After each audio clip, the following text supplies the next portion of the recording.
Hey, good morning. Scott, Luton, Greg White with you here on Supply Chain Now with a very special guest that we'll introduce in just a moment. Greg, good morning. How you doing? Howdy. How are you, Scott? Doing great. On the heels of a Wild West version of our Supply Chain Buzz yesterday with David Shillingford.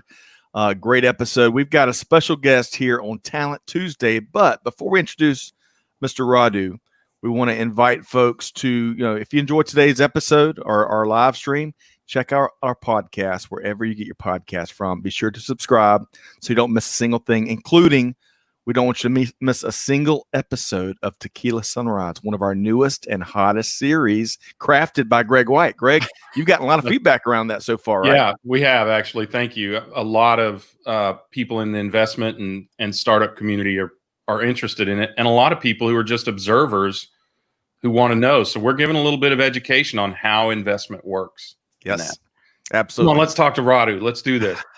It's almost bedtime for him. With no further ado, let's welcome in on this Talent Tuesday edition of Supply Chain Now, Radu Palamariu, Managing Director for Asia Pacific with Alcott Global, a mover and shaker right here on Supply Chain Now. Radu, good morning. Or hello, good evening. Guys. And hello to everybody that's listening. Good morning, good afternoon, good evening. That's right. It's like the Truman Show. Yes, it is. We're really excited to dive in with you, especially on the heels of a very successful virtual supply chain summit, which we'll talk more about. Kind of the main item we're going to talk to you today is after the thousands of people that came out for the virtual supply chain summit and the wealth of knowledge from keynotes and panelists, you're going to be sharing some of your key, very valuable takeaways. We'll get to that momentarily. Hey, real quick, let's welcome a few folks that are tuned in. In particular, we have a new member of our podcast global community, Nurfad. Welcome to today's live stream. We've enjoyed all of your participation, and congratulations to you for kicking off your new podcast series. So hopefully you're doing well. Yeah, have a listen to it. I listened to it. Amazingly, Nurfad is not always a comedian. He's really serious and intense in this thing, so you get a good idea of who he is. Joseph Moretta, our reverse logistics guru. Hopefully you're doing well. Good to have you here. Of course, Memory. Memory, I tell you, you're so consistent in how you share your thought leadership across social, across these live streams. We enjoy you and value your expertise here on our programming. So great to have you here this morning. And then, of course, one more person here real quick before we dive in, Sylvia Judy, the Blueberry Jam extraordinaire. She's based down in the Charleston area, Radu, where there's a lot of supply chain activity, a fast-growing port on the East Coast, and great to have Sylvia join us as well. Okay, so Radu, there's going to be three main segments of our conversation. Of course, we invite our audience to chime in as we go through here. I'm excited about it. Up front, we're going to reintroduce who you are for the three people across the world that don't know Radu Palamariu. And then secondly, we're going to dive into the lightning round. Greg's going to take you through, he'll hold your hand and get you through the lightning round. And then we're going to, as we talked about, the main center thing, an event we were pleased to help support and be a part of, and that's that virtual supply chain summit, which was just a smashing success. So for starters, kind of in a nutshell, Radu, clearly you help organizations find critical senior leadership talent. But beyond that, what else would you, as you introduce who you are and what you do, what else can you share? What we like to say about Alcott Global is that we are connecting the supply chain ecosystem. So we see ourselves more as connectors and as a platform.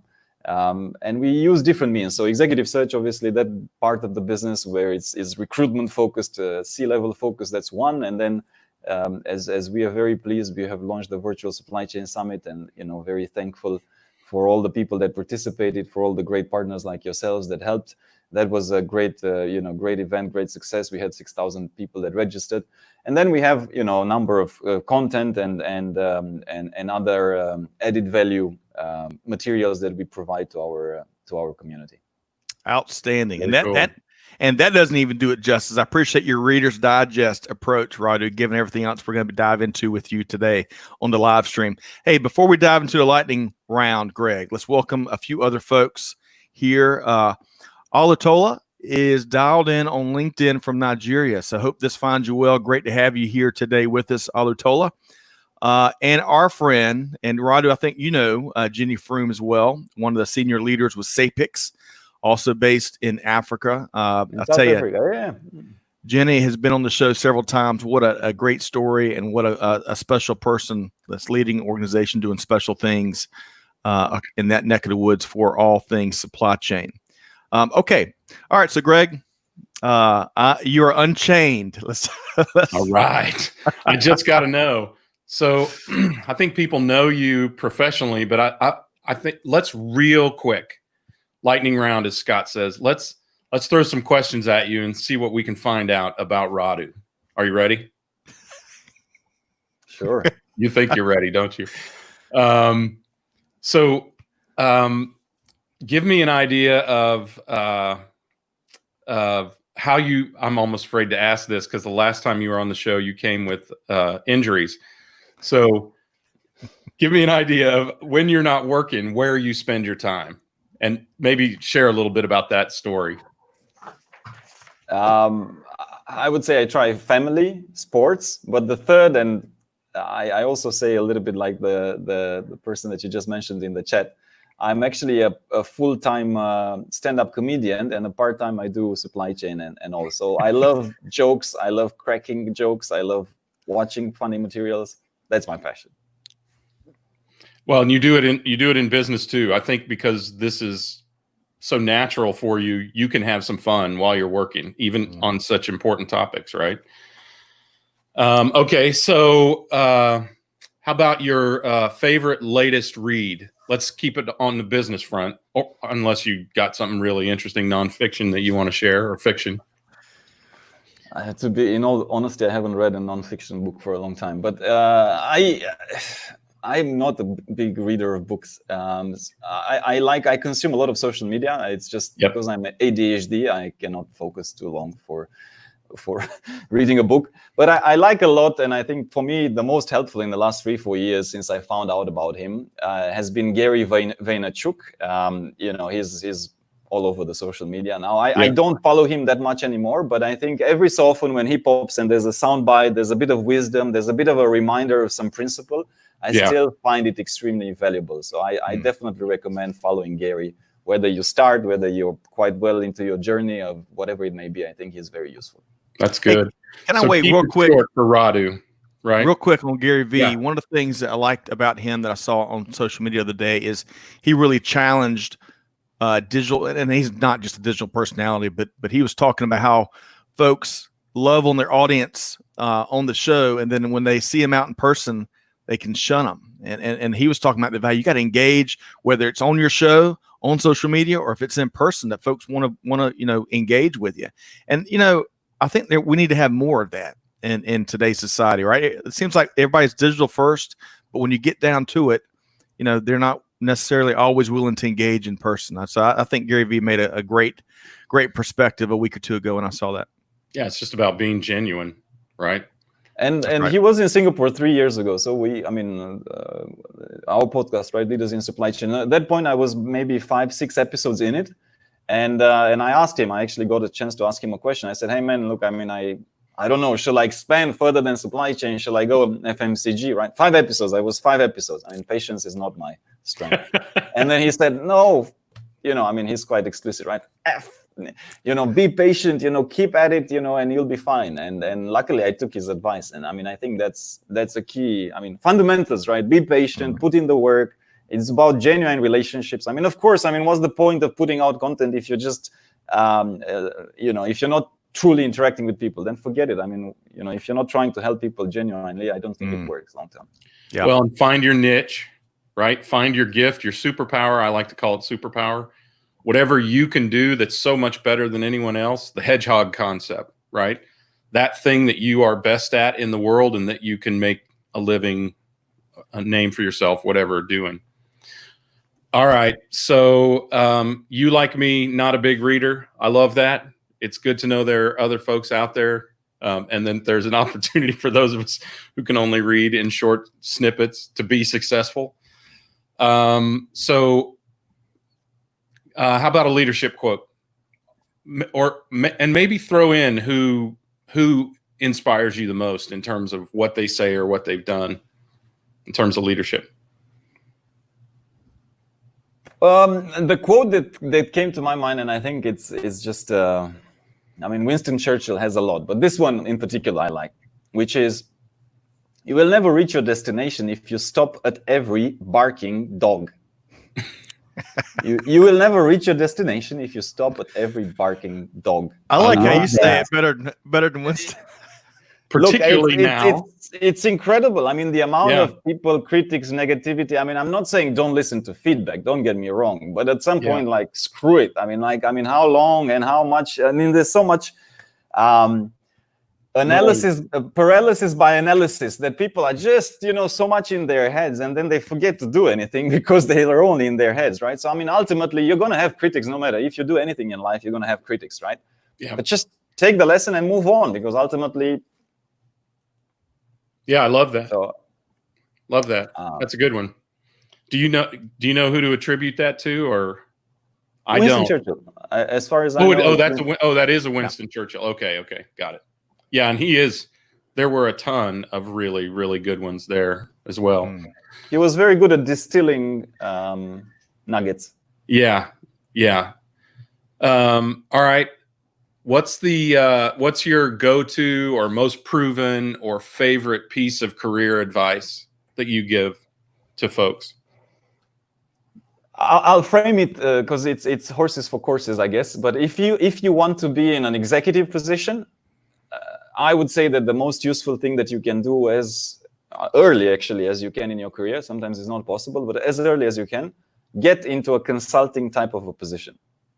If you want to be an executive position, if you want to be an expert in data science, you don't need to do that. You just focus on data science.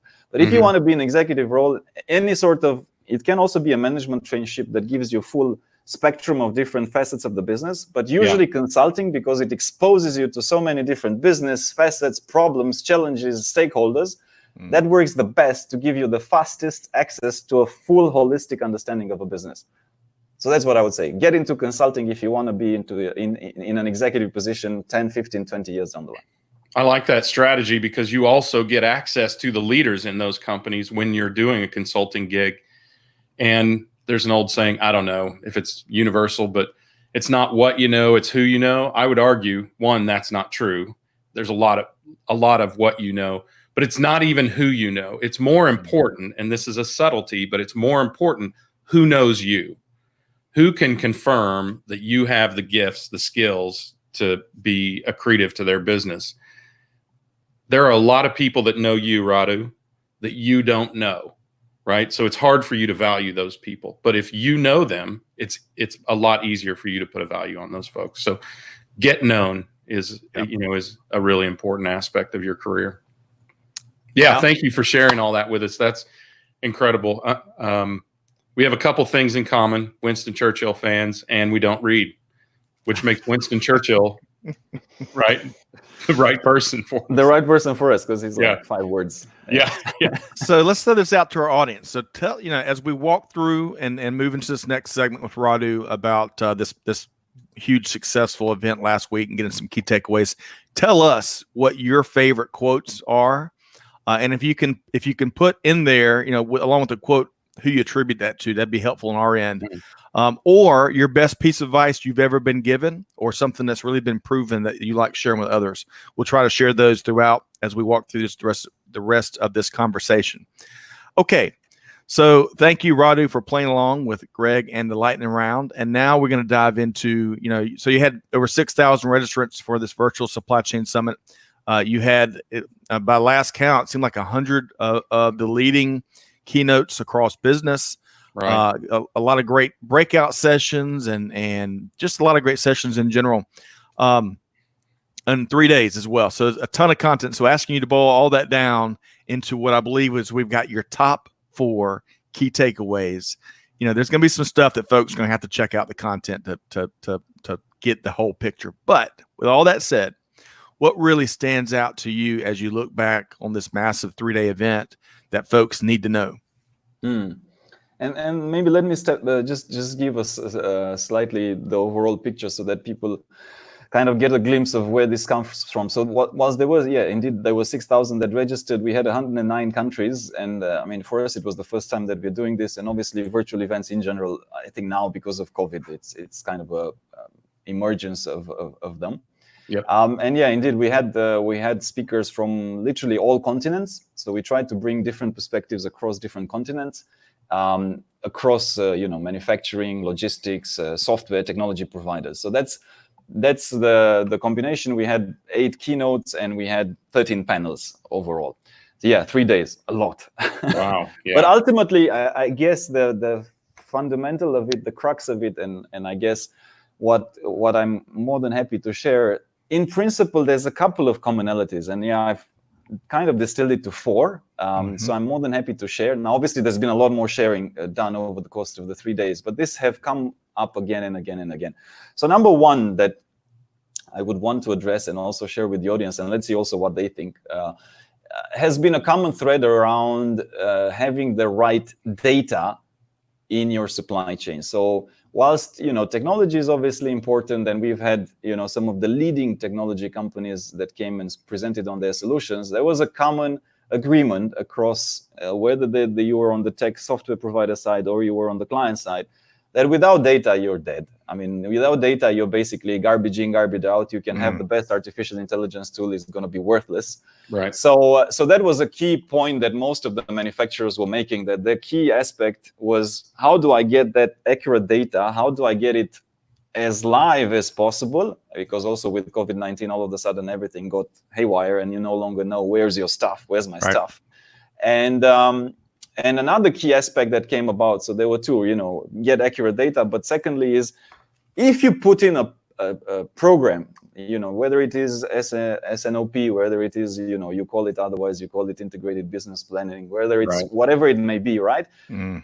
Data and having that accurate data is the first step. Maintaining that accurate data is as important, if not more important, because if people will always default to bad behaviors, right? So literally, we had one client that said that when they did this data cleaning, they found the client in one of the countries called Mickey Mouse. So they had Mickey Mouse as a client in one of the countries. It happens. So did he pay on time? I don't know. We need to ask Disney. But look, it is, and it's probably one of the most boring jobs, right? To clean the data. But it's so necessary, because if you're not calling Apple the same way in all the different, you have apple, pears, avocados, and whatever for the same object, then you basically cannot make sense of it. And this was a common thread. So accurate data, 1, but then have that data quality in place to make sure that it keeps being accurate. So I think that was something that across the board people agreed upon as a main takeaway. It's really a key foundation. We talk with a lot of companies. We work with a company. I work with a company called Verison, and they do what's called data harmonization, which is exactly that, right? You call it a pail, he calls it a bucket, I call it a whatever jar, right? And it's exactly the same product, and you have to reconcile that. And because companies are more and more often growing by acquisition, it's becoming a bigger and bigger problem. So it's not even always about human entry. Sometimes it's about the dynamics of business that cause these issues as well. So I mean, I saw on LinkedIn, sorry to interrupt you, Greg. I saw on LinkedIn a list where I think the name was Philadelphia, and it was spelled in 36 different ways. I mean, you literally go nuts, because also it happens to be a fairly long word, but and obviously there's so many spelling mistakes that you can have, but this happens all the time. Yeah. So real quick, now that we've kind of shared your first key takeaway, let's recognize a few folks in the audience here, Radu and Greg. Mr. Supply Chain, Daniel Stanton, is with us. I know he was plugged in to the conference as well. Daniel, hope this finds you well. Great to have you here. Also, Ibrahim Hassan joined in earlier via LinkedIn. Great to have you here, Ibrahim. And we've got our first quote, or at least first piece of advice, from Joseph Moretta. And again, we were asking our audience to chime in with their favorite quote or their favorite piece of career advice. Joseph says, as I've shared in the past, I am a motivational speaker, and phrase I use in most events is, quote, circumstances don't define you. You have to define the circumstance, end quote. Good stuff there from Joseph Moretta. And I think we had one other. Amanda says one of her favorite quotes is one important key to success is confidence. One important key to confidence is preparation. And that came from Arthur Ashe, one of a kind there.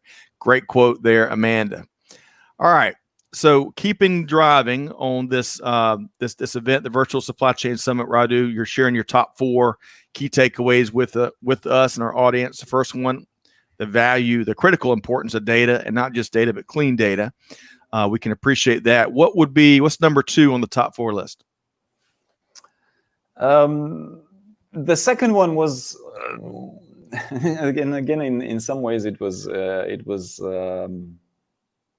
I guess interesting that also the technology providers agreed to this, which was that it's not about the technology, it's about the people.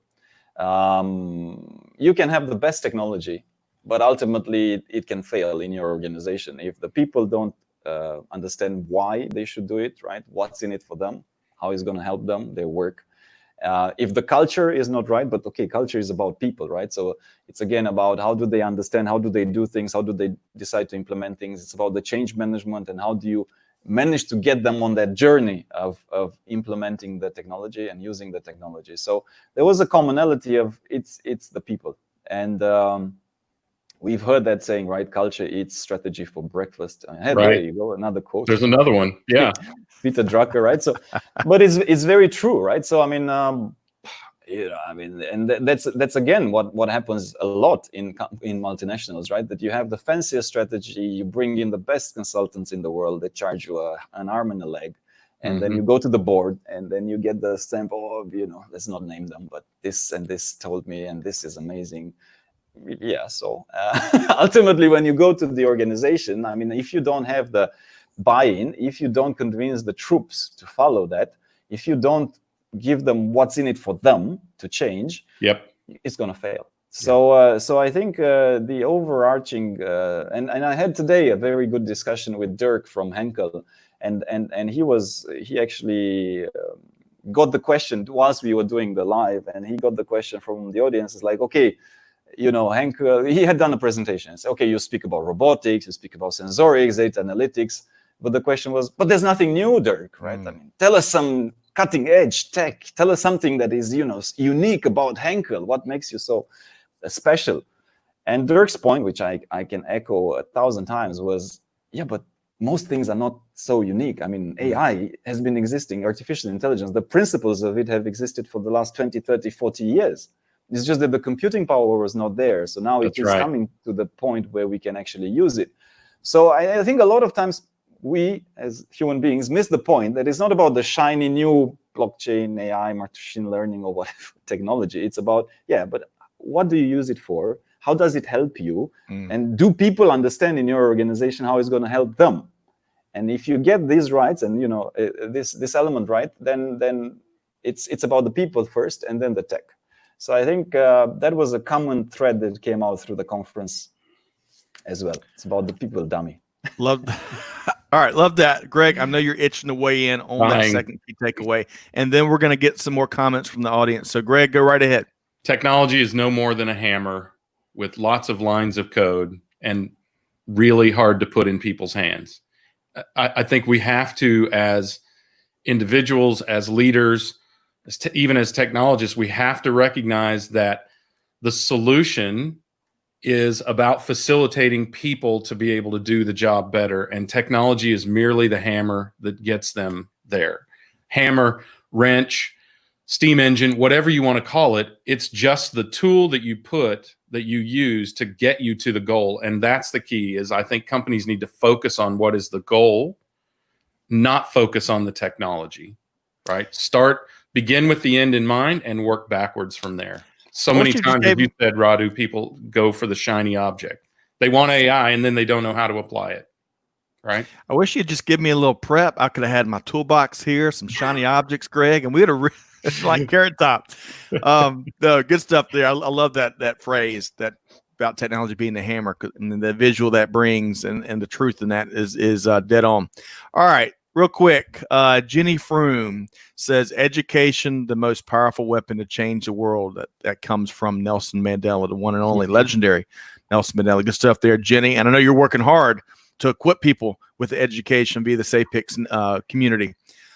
Daniel Stanton says, the sooner you know about a problem, the more options you have to deal with it, and the less it's going to cost you.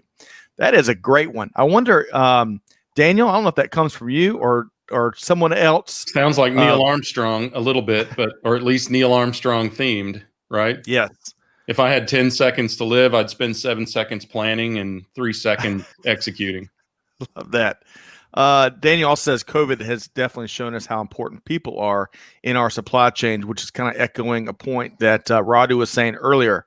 Good stuff there. I'm going to grab one more here. Stefan, our good friend Stefan, who joins us for a lot of these live streams based in the Dallas area.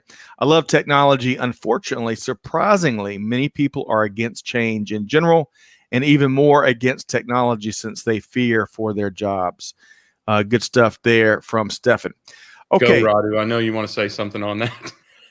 Yes, I mean that's the whole thing with the strategy and all. It's not that, I mean, we all dislike change. I mean, I don't think anybody likes change. I mean, I don't know, but you know, we typically as human beings are not junkies for change necessarily, but and we fear the unknown, right? I think it's a normal human behavior, and it's not that people fear technology; they fear change, and they fear that they might lose their jobs, which is, I mean, is not. I mean, it's normal. So the issue with that is not that they fear the technology. The issue with that is that the senior management has not done a proper job in explaining and getting them on that journey of, look, this is what's in it for you, what's in it for us as a company, what's in it for the future of the organization. That's what this tells me. And this is very common. Huh? What he's sharing is extremely common. People are afraid.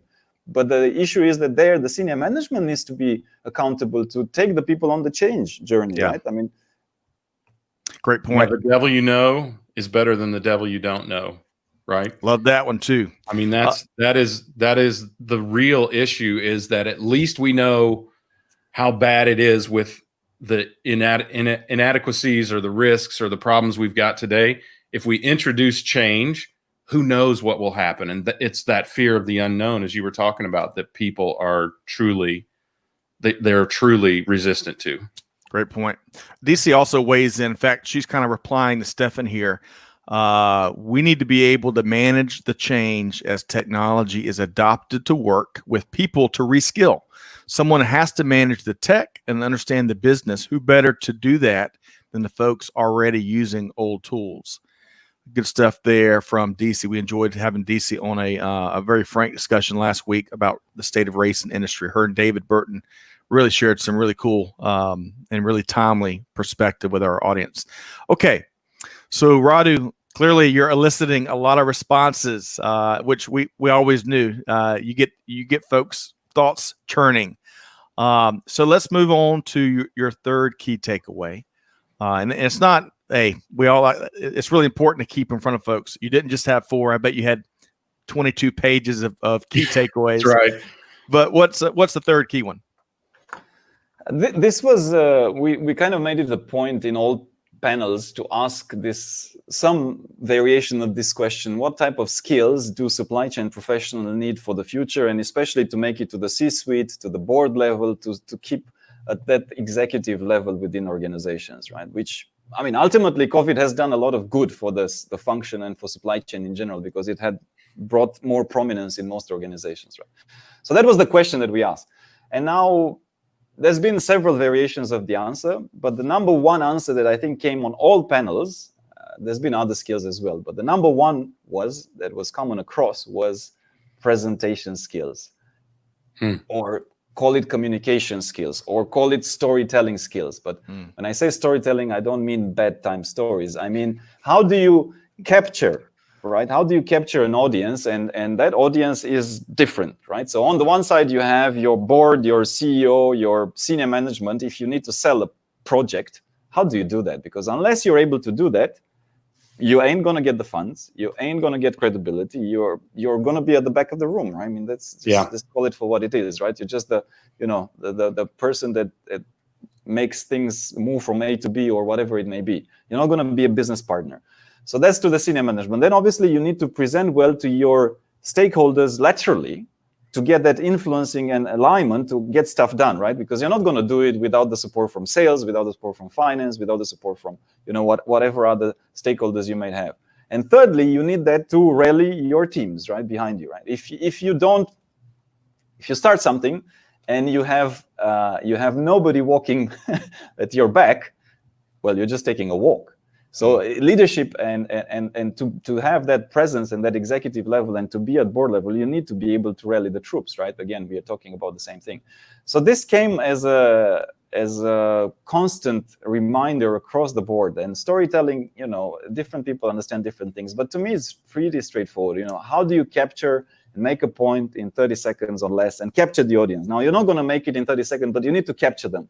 Yeah. What happens a lot of times, if you go too technical, if you go too deep, you lose. I mean, most of the senior managers are not, are not going to follow you, right? So there's an art there. And I think it's badly needed in the overall function of supply chain that more people get crafted at it, because it's all about communication, presentation skills, and passing that message in a way that people buy into it at whatever level they are at. Yeah. Yep. Well put. Yeah, you have to boil it down. Look, I think whether you're talking to somebody literally digging ditches or someone in the boardroom, you have to stimulate that latent, possibly or frequent pain to people in a very concise way to get their attention, and then in a concise way tell them how you're going to take them away from that pain. Yeah. That's really what storytelling is. In truth, I mean, I sit in a lot of boardrooms. You don't run fast towards ROI. And this is one of the myths of sales. Boards don't run fast towards ROI. They run fast away from pain and downside and risks that can kill companies. Mm. If you put two initiatives in a boardroom and one has a $100 million ROI, and one has a $50 million ROI, we sit there and ask the question, if we don't do one of these, which one kills us? And that's the one that gets funded. Yeah. So, if I can piggyback on this third key takeaway about, and communication doesn't do it justice. I love the storytelling element to it. Yeah. But I think, I've observed this, for a number of years, especially in manufacturing and industry. And it just, in this current environment here in the States, at least, Radu, it's front and center every day. And that is the ability to facilitate this discussion where there is a variety of smarts and intellect on all sides. And there's going to be some disagreement, but to be able to be okay with that and engage in that discussion and navigate through it, kind of all on the same side of the table, to arrive at what the next step needs to be, whether that's a small little, we've all been I've been a part of a lot of those conversations from a problem solving standpoint through my career. And then of course, in this environment, we've got some big, heavy hitting landscape changes that have to take place through a series of big, passionate conversations. And I'm not saying to anyone to tamp down their passion and tamp down their, standing your ground, because that's important. But to be able to facilitate and engage in those conversations successfully and practically and kind of level-headed at times, that is I don't know if that's an art or a science or just a willingness to do that, but we need a lot more of that in society, in industry, and in society in general. There's a principle that I don't know if I mentioned last time I was on the show, and I love that principle, which is radical simplicity, from Ken Allen, who's the board member at DHL, and he wrote a book that actually is called Radical Simplicity. And I had the chance to interview him, and he really drills that point. It's the saying, right? If you can't explain it simply enough, you don't understand it. One. Right. Two, if you can't explain it to a 5-year-old, again, you don't really understand it. And that's almost the level of simplicity you need to have in your mind when you go, whether it's board, whether it's, your blue collars, because ultimately that's what it is. I mean, nobody's going to follow a very complicated, exhausting engineering scheme, right? I mean, most people are not engineers. I mean, nothing wrong with engineers, but you know what I mean. And I think that's the key. Keep it radically simple for people to understand. The art of communication, you need to keep things simple, right? Keep it simple, stupid. So it's that. And Ken Just to give an example, he used to use songs. So he would use songs with one theme. And that song would play in the conferences and would nail one theme that he wanted to reinforce all the way to the drivers in DHL, right? To the couriers, to the blue collar that, some of them may not have gone to college, right? But songs are easy to understand by people. And if it was obsessive customer focus, then he had the song about, how to take care of the client. It's easy to remember, right? Mm-hmm. And I guess that's where I think a lot of people in the profession of supply chain need to get better at make your message simple, know how to deliver it, right? And practice it. It's some are better than others, but with practice, anybody can get good at it. Yeah. Well put. Greg, any additional piggyback on those comments around communication? Yeah, I think that, the Albert Einstein quote, if you can't explain it in 30 seconds, you don't know it well enough. That's really important. I use the term, so what? What is the so what? Mm-hmm. Right? Don't describe what it does, describe what it means. Right? This is what it delivers to you if we implement this technology or we undertake this project or whatever it is you're telling the story about. Make sure people understand what the so what is. The company doesn't lose $100 million. We don't participate in, you're going to love this one, Scott. We don't participate in unfair trade practices like slavery and forced labor, right? Those things that matter to companies, you have to put those in front of them. Yeah. Well put. Okay, real quick, want to say hello to Diana Hershik, who is tuned in from Akron, Ohio, the heart of the country there in Akron. Great to have you here, Diana. Appreciate your kind words about supply chain. Now, okay, so Radu, first off, you responded to what Greg just said. Feel free to weigh in there, or we can move to your fourth key takeaway. Your pick. Yeah, we can go to the fourth one. Smart. Number 4. Because mostly I forgot. So I have the memory of a Nemo. So Nemo being the fish, right? The fish from the fish Disney film. Gotcha. Or Pixar, maybe. So I guess the fourth one was on fail fast, learn fast, implement fast, or some variation of that, right? So I'll give an analogy that was used by Andrew Bryant, who spoke actually on how to make it to the C-suite during the summit, and he had the analogy from the military, and now I forget the name of the general, but the point was you need to take a decision between 30% and 70% ready, and what the general was sharing is if you're less ready than 30%, you're likely to fail. So don't make the call yet because you're not prepared. You don't have the facts. It's too early. If you take the decision after you're 70% ready, you're likely to be too late. So the optimal, well, this is in military terms. Obviously, you can be confronted with war and all of that. His point was make the decision if you're 30% to 70% sure that it's kind of the correct decision. Now, in business, arguably, I would say that it's probably better to aim at 50 to 80%, right? Somewhere in that margin. Yep. But the point is, we are no longer in a time that allows for vast amounts of planning, preparation, analysis. We talked about paralysis by analysis, right? So I think companies need to get, and especially the big companies, because that's where sometimes the problem is. The startups are used to this fast iteration model, fail fast and adapt and pivot. But the bigger companies need to get into this habit of, okay, let's test it. I'm not saying don't put any thought into it. Of course, think, prepare, look at the options, right? But then test fast on a small scale, right? Whether that is one factory or whether it's one distribution center, whether it is, I don't know, one state, right? So start small, see if there's benefits, evaluate, scale if there are, right? Don't start with 100 million investment that the board will look at you and like, what, are you nuts, right? Start with 1 million. That is more likely to get approved if you present a strong, business case, right?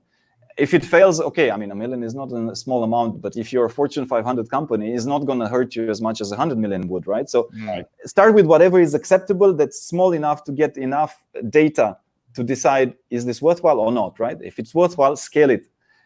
So I guess that was an element that was overly shared because still to this day, a lot of people are a little bit, how do you start eating an elephant? One bite by bite. Yeah, one bite at a time, right? Some bites are better than others. Correct. But the thing is that we put a lot of pressure, and before a journey of 1,000 miles starts with one step, and we don't start. Especially if you're in an SME, you may look at whatever the big corporations say, "Oh my God, they're so advanced in their digital journeys." Again, I'm going to quote one of the big companies, and they said, "Well, look, I mean, ultimately, 4 years ago we had 0 people doing digital transformation. Now we have 15, and we are like 20 billion." Euro company. It doesn't take armies of people, and ultimately you do need to start where you are. So that starts, one, you start, and 2, iterate fast, see what works, and build upon your wins, right? Because also that will give the senior management and executive trust that you're doing the right things, right? So those small steps that add up are so important, and I think the principle is try things, constantly try, fail, see what works, do more of that. Try, fail, repeat, and rinse and repeat. Yeah, I love that. Greg, real quick before we get Greg to weigh in, Daniel Stanton said that 30 to 70% quote came from Colin Powell. Yes. Former chief of staff here for the Pentagon and Secretary of State. Yep. Right. All right, Greg, I know you're itching, as always, to chime in on what Radu just shared. I just love that 30 to 70 or 50 to 80%, because I think when you boil things down to catchphrases, it gets too easy for that to get misunderstood. It's kind of like the German telephone game, right? As it goes along, it gets less and less clearly understood. My great uncle, who ran our family farm, had a lot of those statements, and you had to be there. So that explanation of the 30 to 50 or 30 to 70 or 50 to 80% is critical, because you can't just act carelessly. You have to have some level of foundation, but you don't have to have all the knowledge, because it's not possible to have all the knowledge. You need to put it out there, test it, break it, figure out what you don't know, and then respond, learn, and adapt. Well put. And, me too. Yes, you're right. You're right. Radu and Greg, we talked a little bit pre-show about kind of how the lens I heard this feedback through, and we did a little podcast on the Apollo program with This Week in Business History, released it last Monday, and one of the big things I learned from studying a lot of what NASA was like in the 60s, even though it did, to be fair, it got a much bigger chunk of budgetary wherewithal when you look at it in terms of the overall U.S. spending. But nevertheless, the decision-making, how fast they were moving to meet that goal that President Kennedy, threw the gauntlet down, by the end of the decade. And it really required that government agency, which has its own challenges, to move so much faster, accept a certain amount of risks that perhaps in other points in time they wouldn't. And a lot of the folks that were sharing their thoughts were contrasting the NASA of the 60s versus the NASA we've seen in the last decade or so. And it may not be perfectly fair, but I think there's lots of lessons learned there, both for the private sector and the public sector and the government sector as well. So Radu, I really your 4 key takeaways, I know you got a lot more from a very successful week last week. You're bringing a ton of thoughts to my mind about different ways that these things apply. Well, for that matter, whether you're in supply chain or not in supply chain, Radu, a lot of these things are universal. Yes. Yeah. But usually, I mean, it's usually there's not a lot of things that are rocket science. It's just that they're not shiny, and they're hard to do over a long period of time. Yes. Right. So, I mean, we always look for the silver bullet. What will get our overnight success? Well, it ain't going to happen. Yes. Right. I mean, I've been looking for that for a long time.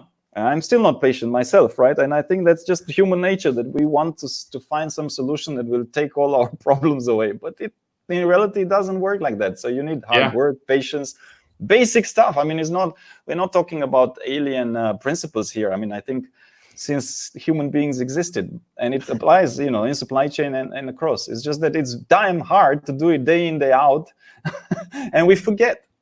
Absolutely. Hey, Pierre shares a great supplementary perspective to what you're sharing. So if you wait till you're 80%, he's saying 80% plus, it indicate more of a fear of failure versus confidence and success.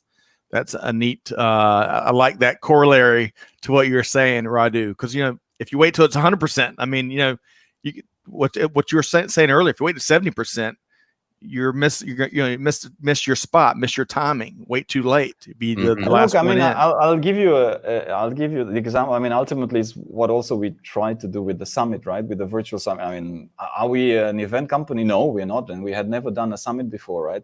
But I actually tried our best. Our intent was to be the first, because we knew that we are not gonna get it right. But also there's advantages in being the first. And whilst we made many mistakes and we're going to learn from it, and a lot of things didn't go as per plan, still there is a big benefit. And I think there was a movie about this, right? There's 3 principles to success, or at least according to that guy in the movie, was be first, be the smartest, or cheat. So be first, be the smartest, or cheat. Now, his point was he doesn't cheat. I also try not to cheat. I don't know if I'm the smartest, but definitely, if you're first, it can play a very important advantage. It's the first mover advantage. And I mean, I do hope that also some people consider that, because it is definitely it can be a big advantage. Yep. Well put. All right. So, Radu, I know you've got a hard stop. You've got a ton of folks that want some of your time after the summit. We can't share some of these things that we're excited about to see you here, there, and everywhere. But I know you got a hard stop.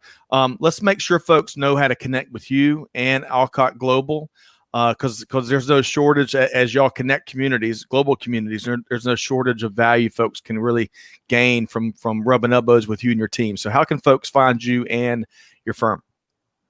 Sure. Easiest is LinkedIn. So, they can easily trace me down on LinkedIn. Alcott page is there as well. We have a website, we have a podcast, so basically the easiest, if you really want, is Google. And but LinkedIn is probably, for me personally, is the easiest way to reach me. If you have any question, or if I can help, or if I can assist, or if you just want to say hi, very pleased to make acquaintance. Can you take followers, Radu? Because I know you were at the maximum before. No more connections, but followers. Yeah. That would be a request. Yeah, I don't have any more connections, so you would have to follow me. But messages, as long as it's I opened up, so it's free, so you can email. I mean, emails, I'm not. Yeah, so you can just write to me per normal. Outstanding. Hey, one other quick question. I was on a live stream you were doing the other day. I really enjoyed it. I think you were giving you're answering, it's like Q&A, also offering up your career guidance and whatnot. Is that a regular? Do you live stream regularly, same time, or is it? No. But we will. We got a ton of people giving very good feedback. So as part of the summit, I shared 7 skills that we believe are critical to be successful in supply chain, and I will make that public, because I think a lot of people would find it extremely valuable. So the live Q&A was kind of a follow-up on that chat, on that talk, but we will make that 7 skills available. So I spoke about 7 skills: 3 hard skills, 3 soft skills, 1 fundamental skill. I think that's it has been extremely well received. So we will make it available for everybody to see. But no, we don't have a regular update on that, not yet at least. Okay. All right. Well, really have enjoyed it. Greg, one final comment with Radu before we wrap. Yeah, I think one of the things that you said, Radu, that really jumped out at me is how long it takes to become an overnight success. So it's taken you a while. You made me hearken back to Blue Ridge when we were put in the leaders quadrant of the Gartner Magic Quadrant, and companies started flocking to us. Oh, how did you become such an overnight success? And I said, we spent 7 years working hard to become an overnight success. And it makes me think of this quote. So I have to read it because it's kind of long. Calvin Coolidge, former president of the United States. Nothing in this world can take the place of persistent. Talent will not.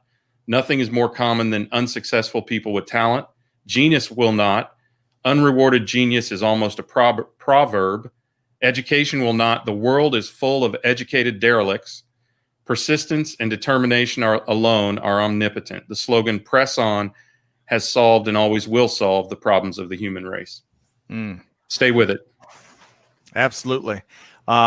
Keep it cool with Coolidge was his it was his campaign slogan back in the 20s or 30s. Yeah. But yeah, love that stuff. Love that sentiment, Greg. Also really enjoys great finishing point as we wrap up Radu. Greg, you and I will stick around. We're going to share a couple of our upcoming events with our audience. But Radu Palamariu, another great Talent Tuesday here on Supply Chain Now. I really appreciate you taking time to share your perspective, especially on the heels of what was probably an incredible busy week last week. Did you get a chance to unplug a little bit at least? Just a smidge?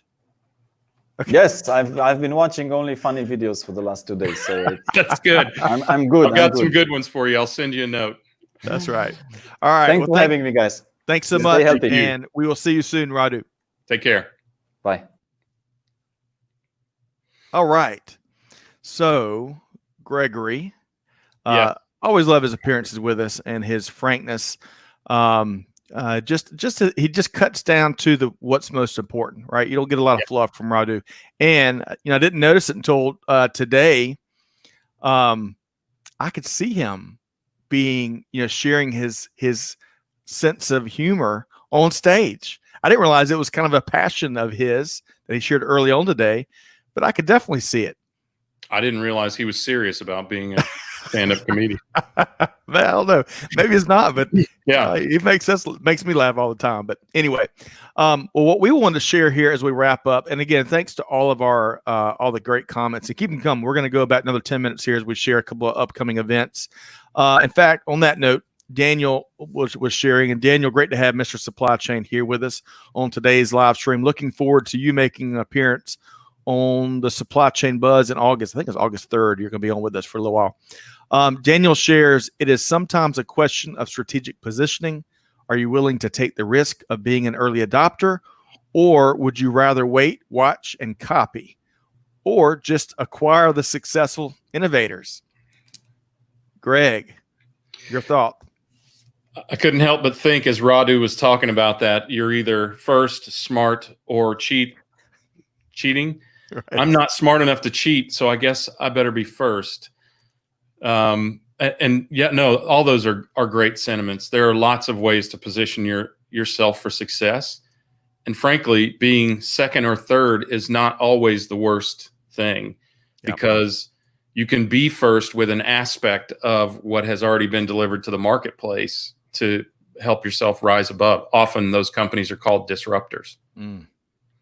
Love that. And really just enjoy this, the conversation here today. It really took a unique turn, I think, with some of the elements that we don't spend enough talking about. Some of the blocking and tackling that always kind of resurface when you get 6,000 plus people to talk business and supply chain. Okay.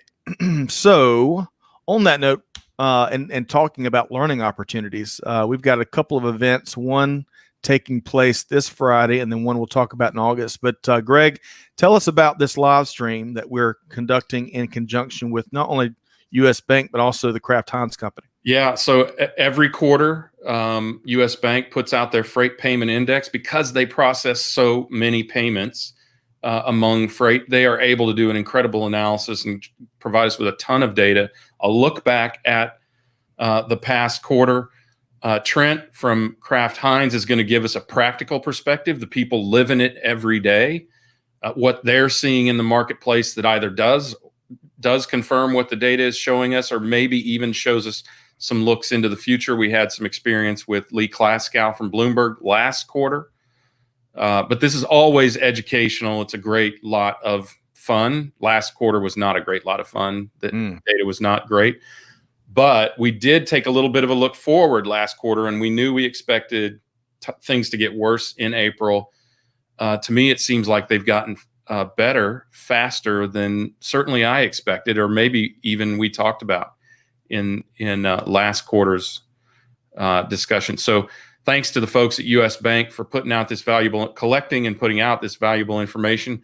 Bobby is a rock star in terms of being able to analyze this and make it a concise analysis of what the data is showing us.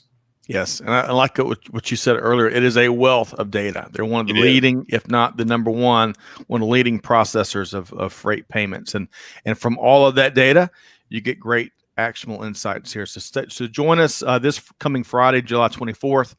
We're going to go live at 2 p.m. Eastern time, and it's going to be a great learning opportunity.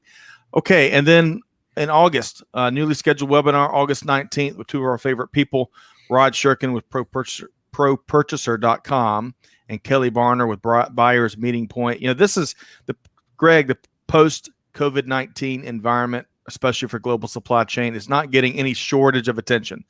However, what you'll get on this webinar is unique, been there, done that perspective, unique perspective from two folks that we've collaborated with for years, Rod and Kelly. So join us for that August 19th. Now that's a webinar. You've got to register for the webinars. You can go and do that at supplychainnowradio.com.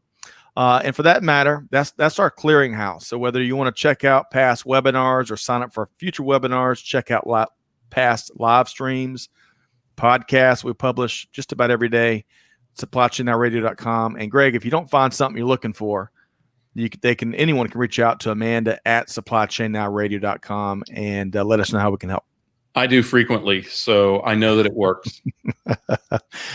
Yes, it does. It does too well. So Greg, great session here today. I thoroughly enjoyed today. Of course, yesterday we had the one and only David Shillingford on, chairman of Resilience 360. Talked about a lot of the neat stuff related to that study they partner with BCI on, and that Unilever that continues to get that the chief supply chain officer over at Unilever that continues to drive discussion with his comments a week or two ago.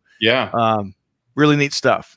Well, the difference between agility and resilience is important. And I think if you get a chance, go back and listen to this, at least the segment of the Buzz where we talked to David and then talked about the Unilever discussion and how even recovery and resilience needs to play in terms of sustainability and fair trade in your business going forward. And I think what Mark Engel, the chief supply chain officer at Unilever, stated was their commitment to remain diligent in terms of sustainability and fair trade, even in a time of crisis. And that's important. Yep. Well put. And one last comment here for any of our listeners that are part of our Supply Chain Now Insiders group on LinkedIn. We're building a live stream mini series or series. We'll see how it plays out, where we want to feature our insiders, those members. So you got to join the group to be eligible. And we're still working on the format of that. Not sure if it's going to be a round robin or what have you, but join our insiders group on LinkedIn. And then, of course, if you have questions about the program, you'll probably see Amanda's post about that. But you can reach out to her, Amanda at supplychainnowradio.com. On that note, Greg, do you have one more? Couple things. Okay, please. One, don't forget that supply chain is boring. So check out some of our other series, because what we're starting to do is take them out of the main feed, mainstream, and give them their own identity. So Tequila Sunrise, Supply Chain is Boring, This Week in Business History with Scott Luton. They are going to be available for you to subscribe to individually, so you can really fine tune what you want to hear from us. That's a great point. Don't stop listening to this. Yeah, that's a great point. We're going to be live 4 times this week, aren't we? Wow. That is that and the podcast, of course, which is Table Stakes. Keep on moving. Got some great content there. Hey, real quick, Syed with the Box Brain team, who also drives a lot of very interesting, helpful discussions across the world of supply chain. Greg, I don't think you even know it yet. We're going to be making an appearance on some of their programming in August. So stay tuned for that. Check him out across social media. You can learn more about Box Brain there. But thanks for joining us here today, Syed. All right. So, Greg, as always, thanks to our listeners. Thanks for your comments and your outstanding perspective here today. Our listeners, our audience is what it's all about. We challenge them just like we challenge ourselves. Say, do good, give forward, and really be the change that's needed here in this tough environment of 2020. And we'll see everybody next time on Supply Chain Now. Thanks, Greg. Thanks, everybody.